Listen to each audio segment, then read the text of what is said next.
Makadi petuka visenda mamfindi wimbo msambu sungura ni bendi rangu ronzi Fat Liver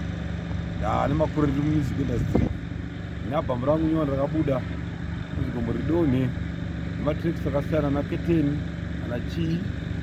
anonakidza zvingaite kana mukanawo otevera tichiti pamberi nayo sungura vakandabva sungura ndichishanda navaimba akasiyana siyana apa ndipandasvikawo apa ndakupakurira izvozvi ndati mapinda music ndakazwa kuti sometimes unosvira akawakatandara uri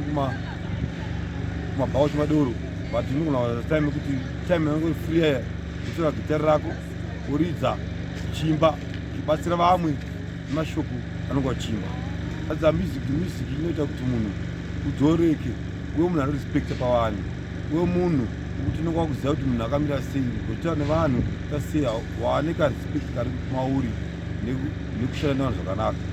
Panyaya yekudhakwa ndo nyaya yakati ndipinde music kozi ndaimbomwawo doro ende ndikuona chidikwa kudhakwa ndito nemwe song itori paalbum iyoyo nditokudzira vana kuti vasiye zvekudhakwa nonzi vabereki kuti tifumuvhe pamadrugs tiite vanhu vanoshanda nesimba vachikudza nyika yavo.